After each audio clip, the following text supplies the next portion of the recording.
ভাই রাত 12টা বাজে টিভি দেখার সময় যখন খিদে পাই তখন কি করি চলো বলছি তোমাদের।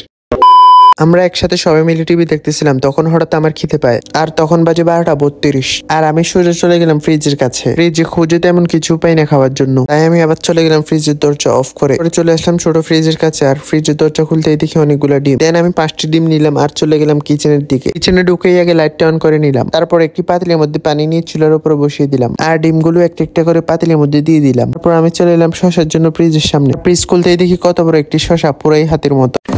পরে হাতেটিকে ভালোভাবে ধুয়ে নিলাম।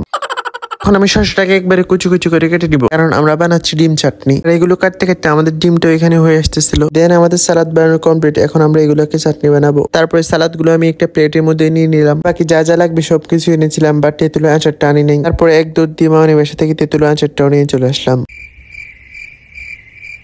তারপরে আচারের প্যাকেটটা ছিলে সালাদের মধ্যে দিয়ে দিলাম। আর এই চাটনিটা আমরা ডিমের মধ্যে ভরে খাবো। আর এই ডিম চাটনিটা আমরা এর আগে আরো অনেকবার খেয়েছি। তারপরে আমরা দিয়ে দিচ্ছি কাসুন্দি আর টমেটোর সস, লবণ, লেবু, এগুলো সবকিছুই তো দেওয়া শেষ। এখন আমরা এগুলো ভালোভাবে মেখে নিবো। আর ভালোভাবে মেখে নেওয়ার পরে আমাদের চাটনি রেডি। এখন আমাদের শুধু ডিমটা ছিলাই বাকি। এখন আমাদের ডিমগুলো সিদ্ধ হয়ে গেছে আর আমি একটা একটা করে ছিলে নিলাম। আর এখন আমাদের একবারে লাস্ট কাজ, এখন শুধু আমরা ডিমের মধ্যে ওখান দিয়ে কেটে নিবো আর ডিমের ভিতরে চাটনিগুলো দিয়ে দিব। একটা একটা করে সবগুলো ডিম আমি কেটে ফেলছি। এখন সবগুলো ডিমের মধ্যে আমি চাটনিগুলো দিয়ে দিব। আর আপনারা কারা কারা ডিম চাটনিটা খেয়েছেন তারা অবশ্যই কমেন্টে জানাবেন। তো আমাদের সবগুলো ডিমের মধ্যেই চাটনি ভরা শেষ, এখন আমরা এগুলো খাবো। ও ফার্স্টে আমি যেহেতু বানাইছি আমি খাই, তো ডিম চাটনিটা দেখতে যতটা সুন্দর তার থেকেও বেশি।